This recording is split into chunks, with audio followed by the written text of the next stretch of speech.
આજે Gondal marketing yard ખાતે Shri Bob પાર્કરજી, તેઓ અમેરિકા નેશનલ પીનટ બોર્ડ અમેરિકાના પ્રેસિડેન્ટ અને CEO છે.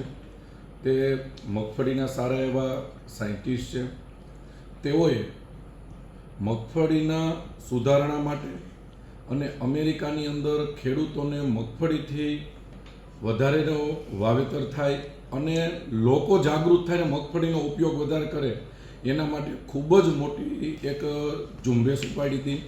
એમાં એમણે એમના કાર્યકાળ દરમિયાન મગફળીનું અમેરિકામાં 33% કરતાં પણ વધારે મગફળીનું ઉત્પાદન વધાર્યું અને એક વ્યક્તિ દીઠ 4 કિલો જેટલું લોક ઉપયોગ કરી શકે અને ખેડૂતોને વધારે ભાવ મળે એના માટે એણે લોકોને પણ એટલા જાગૃત કર્યા કે મગફળીનું તેલ છે એ હાર્ટ માટે સારામાં સારું તેલ ગણાય છે.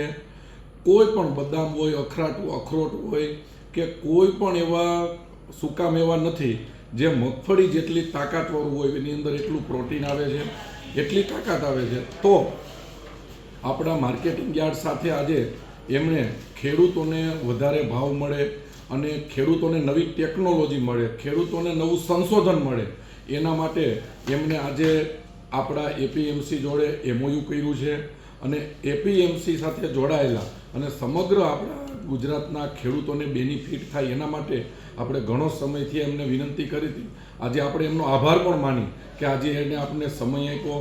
આજે લગભગ 3 કલાક થયા સતત મિટિંગો ચાલી અને ગોંડલ માર્કેટિંગ યાર્ડના ખેડૂતો સાથે, વેપારીઓ સાથે એમણે મુલાકાત કરી અને અનેક વાત ઉપર આપણા પ્રશ્નોને એમને જવાબ પણ આપ્યા અને એમને એની ટેકનોલોજી અને ઉત્પાદન કેવી રીતે વધાર્યું એના માટે આપણી સાથે ખૂબ જ સારી રીતે વાત કરી. તો આજે એમણે આપણા મહેમાન થયા એ માટે કિશોરભાઈ છે, તુષારભાઈ છે, એમનો પણ આપણે ખૂબ ખૂબ આભાર માની કે આપણા ખેડૂતોની જાગૃતતા માટે, ખેડૂતો મગફળીમાં ખૂબ જ આગળ આવે ઉત્પાદન માટે અને ભાવ માટે, એના માટે જે એને મહેનત કરી છે એમનો પણ ખૂબ ખૂબ આભાર. અને અમેરિકાથી રૂબરૂ અહીંયા આવી અને આપણી સાથે MOU કર્યું એ માટે આપણે બોબ પાર્કરજીનો પણ ખૂબ ખૂબ આભાર માનીએ.